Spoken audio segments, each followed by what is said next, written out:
WHYY Google Hangout with the producers of the campaign and our local community organizations.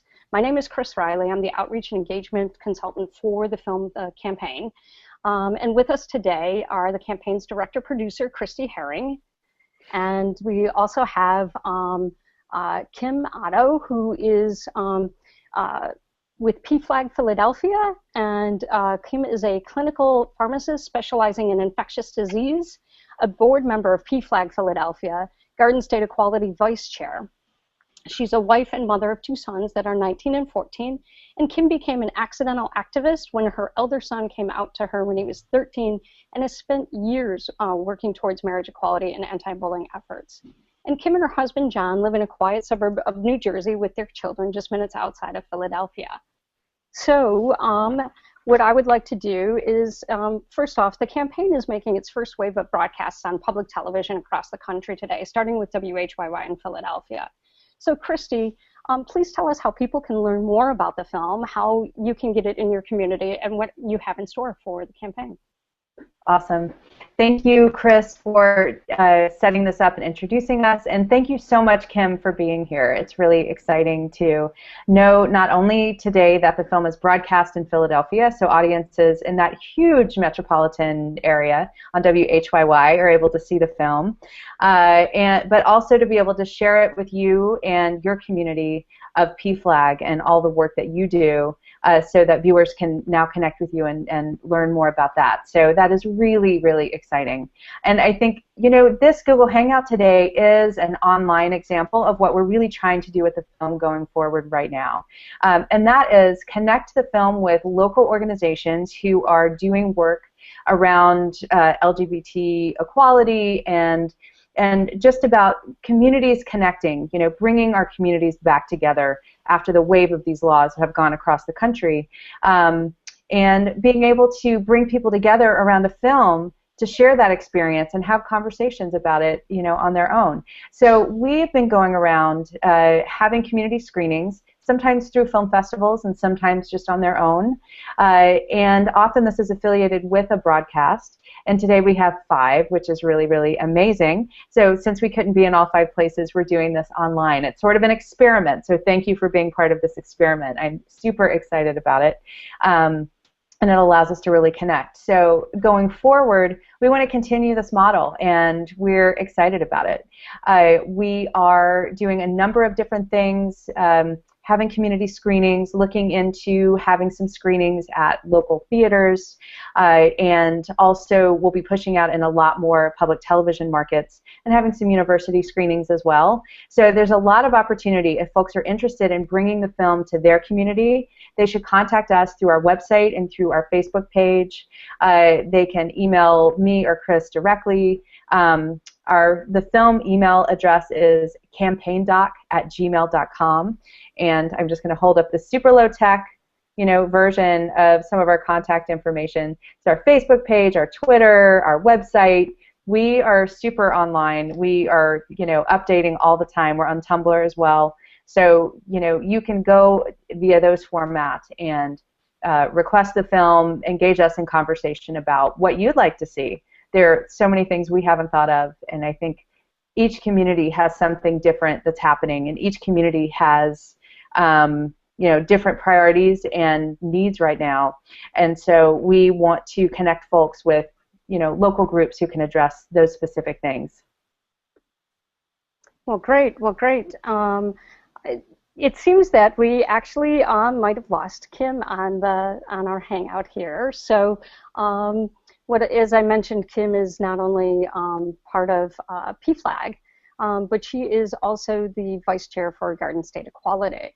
And oh, great! It looks like we have Kim back. It's an experiment. It's fun. I think that, you know, we're learning as we go, and I think that's really exciting. Exactly, exactly.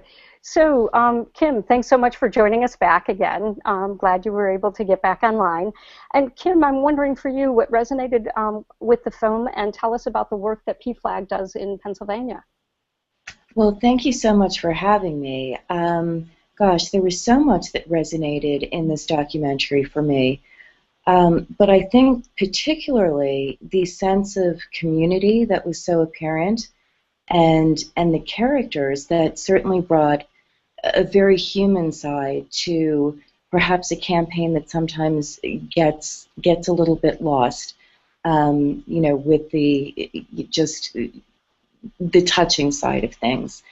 My husband and I have both been involved in PFLAG Philadelphia since around 2009, shortly after our elder son came out to us. And certainly PFLAG is an organization that is, for parents, families, and friends of lesbians and gays. And we have a three-pronged mission that we're very proud of. We have education, we have support, and we have advocacy.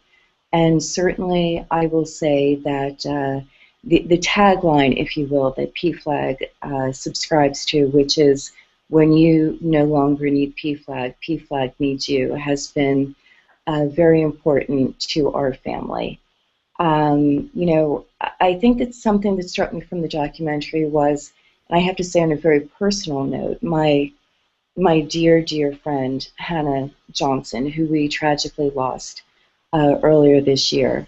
Hannah, of course, was a straight ally, an advocate who had so much passion and has inspired so many people, myself and my family, and those close to me, counting ourselves very fortunate in that number.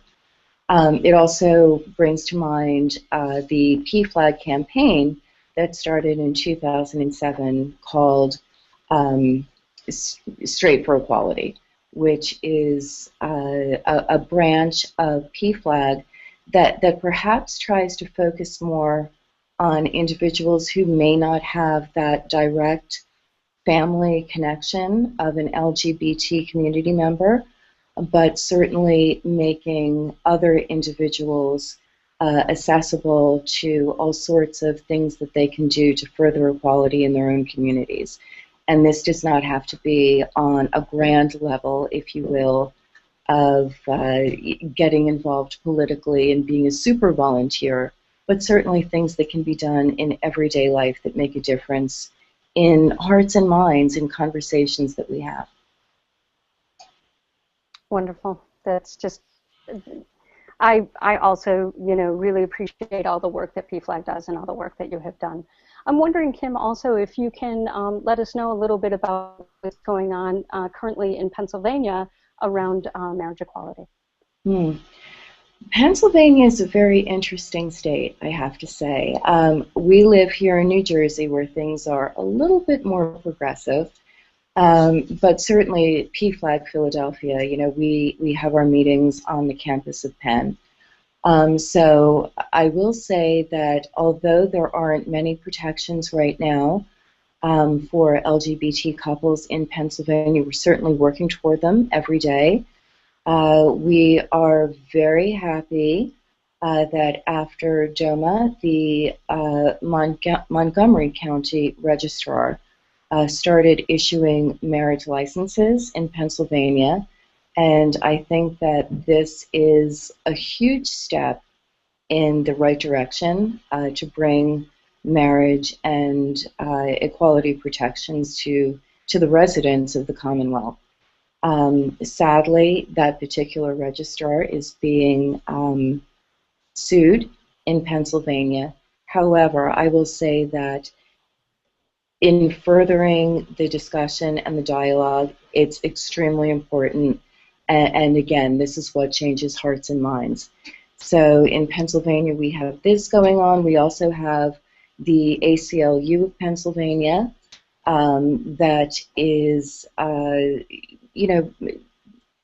we have a complaint going against the state attorney for, refusing to allow the marriage licenses to continue to be remanded to people. So Pennsylvania is not the best case scenario, but if we look at the Northwest and we look at where we are on the equality map, it certainly it's very clear that it's just a matter of time before our friends, our brothers, and our sisters in the Commonwealth do have equal protection. Well, there's so much going on. I think it's really interesting to hear about that, Kim. Thank you. I think that, it's interesting at these big moments when a lot happens and things move forward very quickly, like when the Supreme Court overturned DOMA and threw out Prop 8. In the media, you see these, celebrations, and everyone's so happy, and we won, and it's a huge, huge, wonderful moment. But it's a little misleading because it's not done. There's so much left to do, and there's so much happening. I mean, even in California, where now Prop 8 is removed and DOMA has been overturned, so same-sex couples have access to full federal marriage, there's still a lot going on. There's still a lot of legal confusion and things to do and figure out on the legal front, and there are also still a lot of conversations to be had. So I really appreciate hearing what's happening in Pennsylvania on all of those different levels. One thing that we're really working on in our outreach and are excited about is this thing called the breakthrough conversation. It's a sort of methodology that was being used in California over the last year, and we've adapted it around the film. And it's basically the idea of engaged conversation and active listening with folks who may not agree with you on these issues, or whose ideas and deep thoughts about it you just don't know, and how to have real conversations outside of a campaign, outside of what's on a poster or in a campaign ad or a check yes or check no. It's so important right now with all of these changes happening to educate folks about what that means, and really for all of us to share our thoughts about what it means to us. Early on in this process, I was really thinking about audience engagement and outreach for the campaign. It being a film about activism, I felt that there was kind of a special bar and a special responsibility to get the word out once the film came out, and I still feel that that's very true. So I asked an environmentalist friend of mine, what was the compact fluorescent light bulb of the LGBT rights movement? What is the one simple thing that you can do? Or my environmentalist friend said that was the wrong question because those light bulbs are not great. But LGBT activist folks said, well, it used to be that you just needed to come out as LGBT or an ally, but now you really have to do more than that. Now it's really important to have deep conversations and talk about shared values and what's important and how this matters to you, your sister, your cousin, your family, your neighbor. One thing that happens in campaigns, and we certainly saw this here in Prop 8, is that when people are sent to the ballot box to say yes or no on an issue and on a ballot measure that feels very personal to people. It feels very personal if you are a same-sex couple who wants to get married. It feels very personal for folks who are voting against it or voting for it. See, I'm still confused on the yes and no. But it feels very personal for folks on both sides very frequently.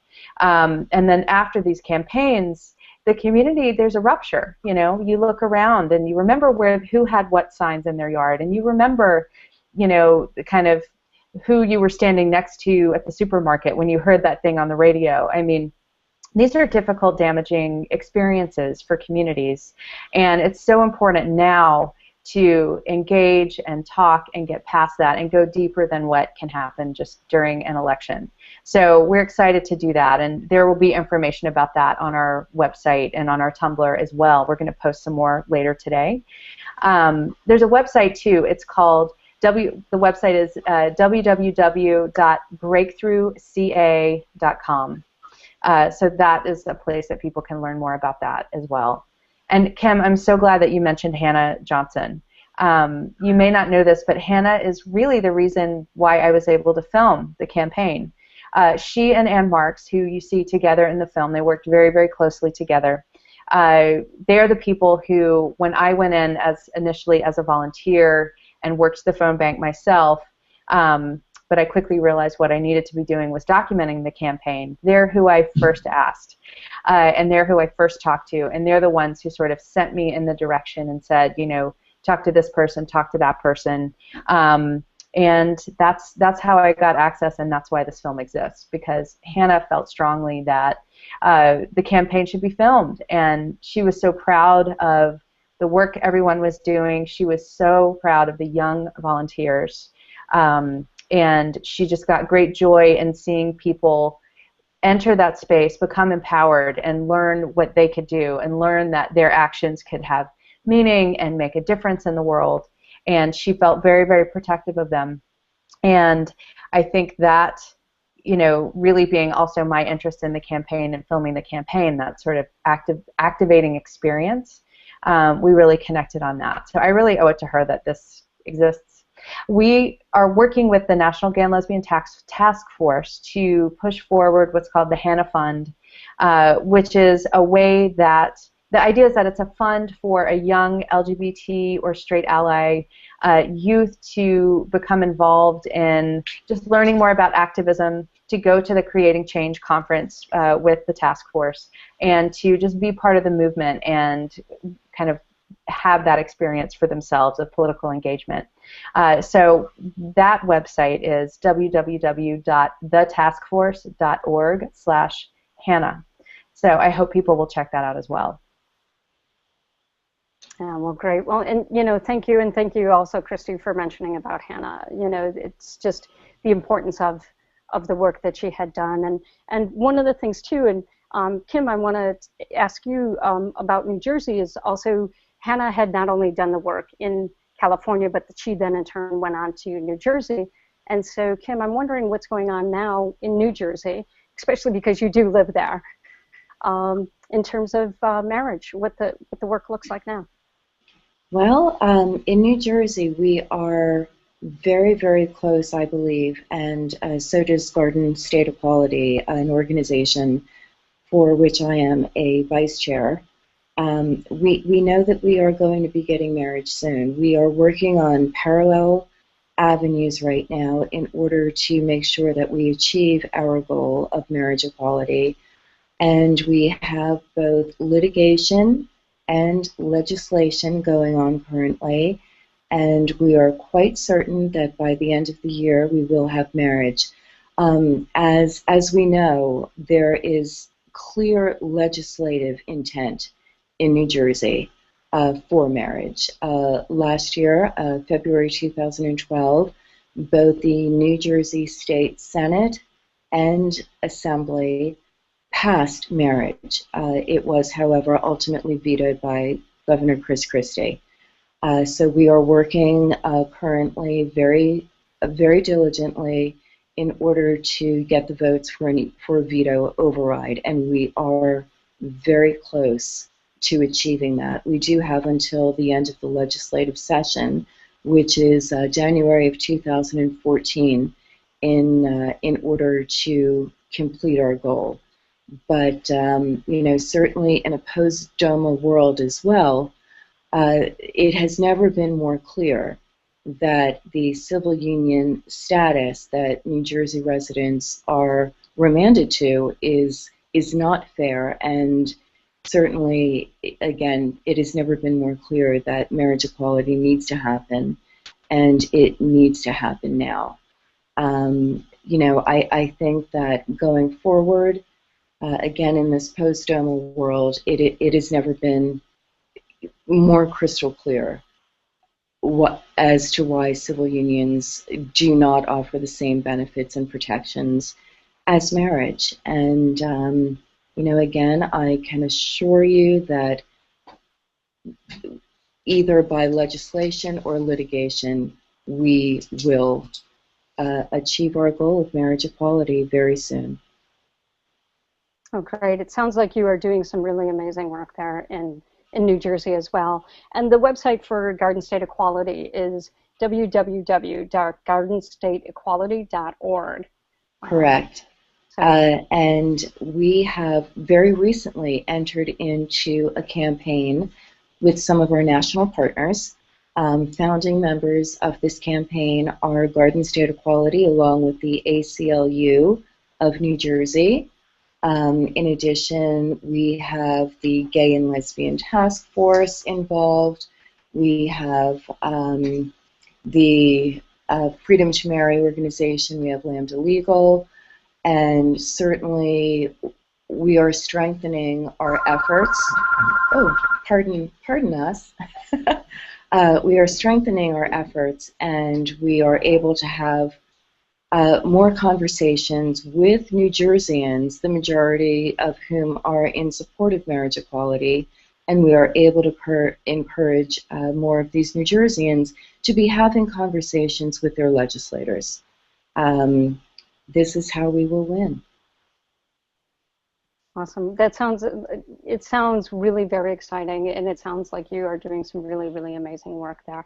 Also, the website for the ACLU for New Jersey is www.aclu-nj.org. So, Christy, I'm wondering if you have any additional thoughts regarding the film, or any additional information of what outreach will continue to look like for the campaign.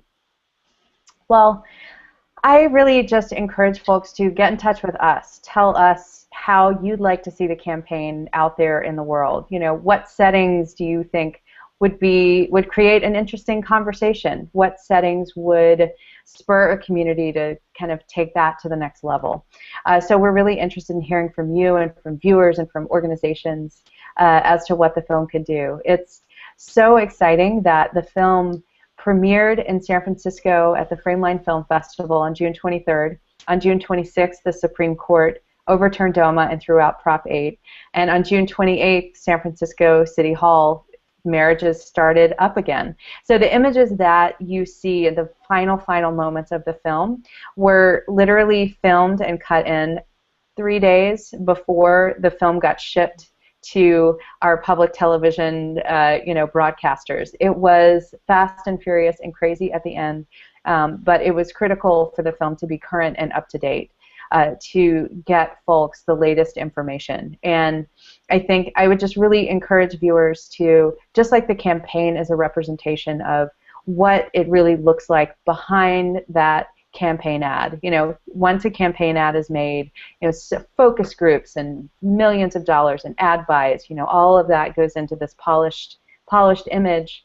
But this is what it takes. I'm very interested in a filmmaker as a filmmaker in the kind of nitty-gritty of social change movements. What is the day-to-day work like? What kind of folks come together to do these things, and what does that situation look like? And it's really just it was this beautiful community that was so inspiring to me. Grandparents, young people from gay straight alliances, PFLAG groups, all kinds of people who were looking for community and just did this work in that kind of a space. So I just am excited for the film to be out there. I'm excited for people to see it. And I hope people do have these conversations. Go to our website and check out some of these pointers. And there's a lot more to learn and a lot to think about. And just stay in touch with us. Check out our Facebook. Low-tech little on-screen graphics here. Check out our Facebook, follow us on Twitter, stay in touch, let us know how you'd like to see the film work, and we will continue to be getting it out there for quite some time. So thank you. And thank you so much, Kim, for being here.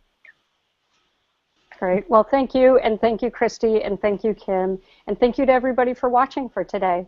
And enjoy the rest of your day. Thanks so much. Thank you.